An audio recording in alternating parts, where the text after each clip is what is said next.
Jadi kan kalau kita ketahui kan memang ada dua hal yang menjadi kegaduhan ya. Pertama adalah tentunya soal pagar laut dan juga ada sertifikat ilegal.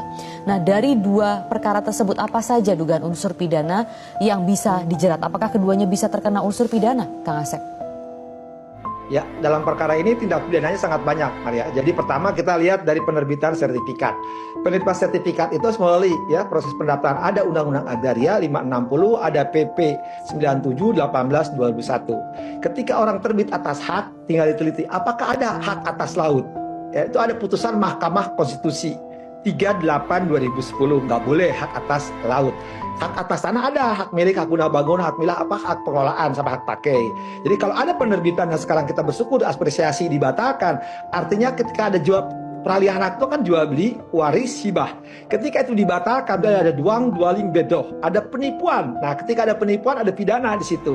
Pidananya apa? Nih, masuk KUHP ya, bisa pemalsuan surat, bisa keterangan palsu, ya jual beli, ya. Nah itu yang seperti dari agraria turunannya ke KUHP. Kemudian juga kalau ketika menerbitkan ada hal-hal lain, bisa suap, bisa gratifikasi. Ada undang-undang lain, undang-undang pengelolaan pesisir dan pulau-pulau kecil, yaitu ya undang-undang tentang nomor 1 2014, Yunto 7 2027, terutama pasal 75. Jadi ketika pengelolaan itu tidak sesuai peruntukannya, yaitu adalah kewenangan masyarakat adat, di situ ada pidananya. Itu baru dua. Ada undang-undang lingkungan hidup, ada tunnya, ada perdatanya, ada pidananya. Itu ekosistem terganggu, ya.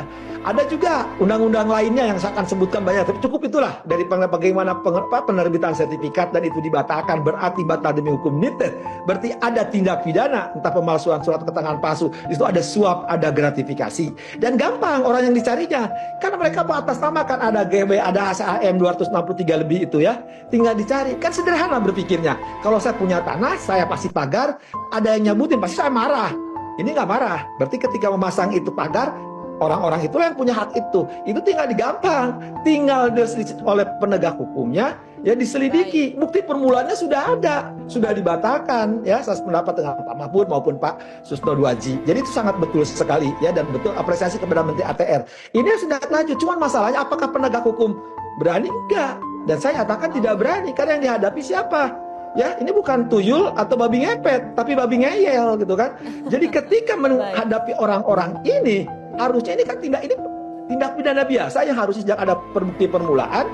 Ya, saya dikatakan tindak pidananya menyangkut beberapa peraturan perundang-undangan, dari mulai tindak pidana umum, pemalsuan surat, keterangan palsu, ya, menerbitkan di atas pesisir laut, ya, yang itu ada pasalnya, juga ada korupsinya, ada gratifikasinya. Kenapa dia